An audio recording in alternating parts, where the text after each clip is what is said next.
घोषणा केलेल्या आहेत त्या प्रिंटिंग मिस्टेक नाही आहे, त्या ऍक्च्युअल आम्ही करणार आहोत. जे जे केले ते पंचवार्षिक असतं ना, 5 वर्षाचा आपला वचननामा असतो. त्यामुळे तुम्हाला त्याचं गणित तर केलं पाहिजे. सगळ्या गोष्टी पत्रकारांच्या पण सोयी सुविधा आहेत, तेही मिळाल्या पाहिजे. सर्व संजय गांधी योजना, श्रावणबाळी योजना, शेत पगार, कमिटेड एक्सपेंडिचर, हे सगळं करायचं आहे ना. कर्ज काढलंय त्याचं व्याज द्यायचं आहे ना, सगळं आहे. ही कसरत जी आहे आम्ही योग्य पद्धतीने करतोय. आणि त्यामुळे महिलांचं देखील धोरण जे आहे त्याच्यामध्ये नवीन आपण युनिटी मॉल करतोय.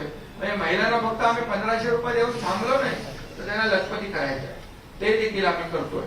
आणि 26 लाख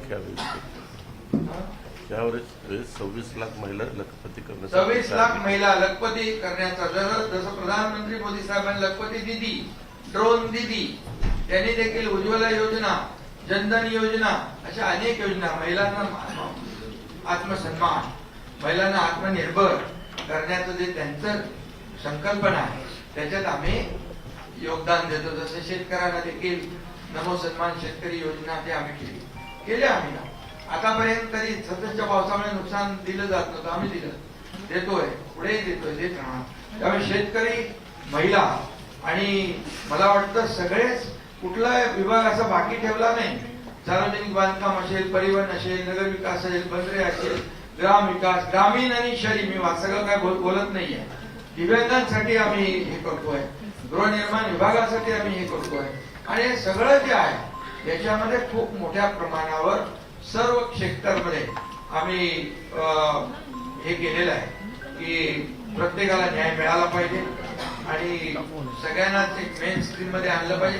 आम्ही सर्वसामान्यांचं सरकार म्हणतो, सर्वसामान्यांच्या सरकारमध्ये सर्वसामान्यांना न्याय देण्याचं काम, त्याचं प्रतिबिंब या आजच्या बजेटमध्ये उमटलेलं आपण पाहतोय. बाकी विरोधक काय बोलतील ते त्यांना ते नेहमी प्रत्येकाला टीका करत असतात. 2.5 वर्ष टीका केली त्यांनी, पण टीका करून करून थकले. पण जनतेने आम्हाला लँडस्लाइड मॅन्डेट दिलं, कारण 2.5 वर्ष आमच्या महायुती सरकारने काम केलं म्हणूनच दिलं. त्यामुळे आताही टीका करतील त्यांना जाऊ दे, टीकाचं उत्तर आम्ही टीकेने देत नाही.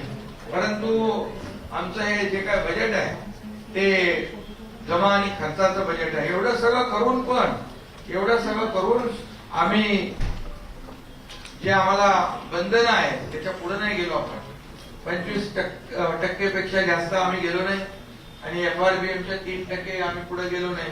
तिथं पण 2.76 आहे. मगाशी दादाने सांगितलं 25%चं 18.87 आहे. त्यामुळे कुठेही आम्ही उल्लंघन केलेलं नाही आणि सगळं आम्ही म्हणजे आपण तसं ह्याच्यामध्येच आहोत, मर्यादेमध्ये आहोत. आणि म्हणून एकच मी सांगतो की आम्ही पूर्णपणे महायुतीचं सरकार या सर्वसामान्यांच्या पाठीशी उभं राहणार आहे. सर्वसामान्यांचं जे जे, मग महिला आहेत, शेतकरी आहेत, कष्टकरी आहेत, सिनियर सिटीजन आहेत, युवा आहेत, या सगळ्या ज्या काही योजना आहेत त्यांच्या मागे उभं राहण्याचं हे आम्ही कायम या ठिकाणी ठेवणार आहे.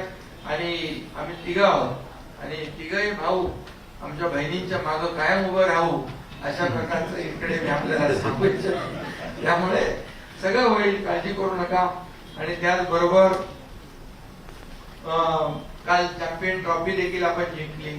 तसं रोहित शर्माने नवा विक्रम केला. तसंच मला वाटतं किती वेळा, 11 वेळा तुम्ही 11 वेळा ना, 11 वेळा बजेट मांडणारे विक्रमी ठरले अजितदादा. विकसित महाराष्ट्र हाच महायुतीचा वादा. त्यामुळे दादा बजेट आहे, बजेट वजनदार आहे. तुम्हाला काय वाटलं म्हणजे तुम्हाला नाही, विरोधकांना की आता काय लाडक्या बहिणींना पैसे दिले तर काय होणार, पण कुठं